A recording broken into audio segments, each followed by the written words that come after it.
قد أطل الشهر شهر المكرمات،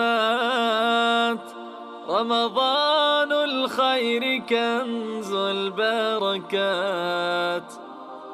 فيه قد أنزل ربي وحيه، وله عن غيره أسمى السمات. نحمد الرحمن من مد لنا عمرا عشناه في هذه الحياة، حيث أدركناه أحياء لنا فرصة نكسبها قبل الممات، بصيام وقيام وهدى وكنوز الباقيات الصالحات. فهنيئا لك إن أشغلته بصيام ودعاء وصلاة وتلاوة وذكر دائمين، وبه أكثرت بذل الصدقات.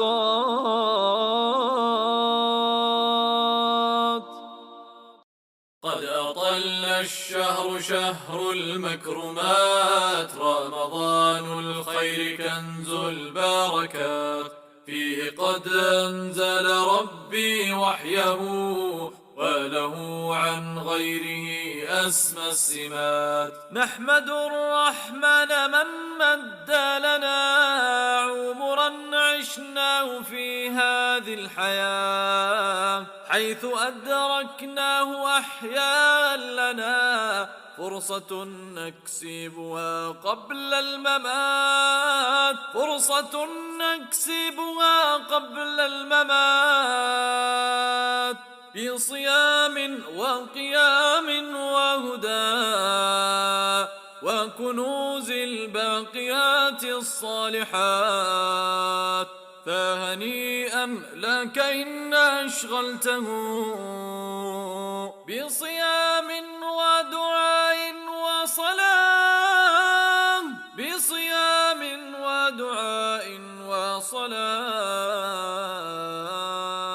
قد أطل الشهر شهر المكرمات، رمضان الخير كنز البركات، فيه قد أنزل ربي وحيه، وله عن غيره أسمى السمات. وتلاوة وذكر دائمين، وبه أكثرت بذل الصدقات.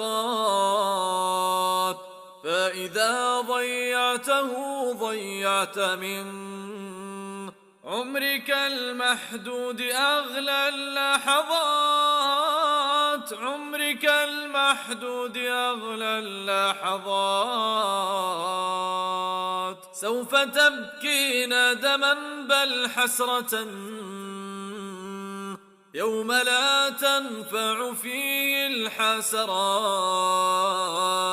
فاغتنم شهرك واعرف قدره، واستفد من وقته قبل الفوات، واستفد من وقته قبل الفوات.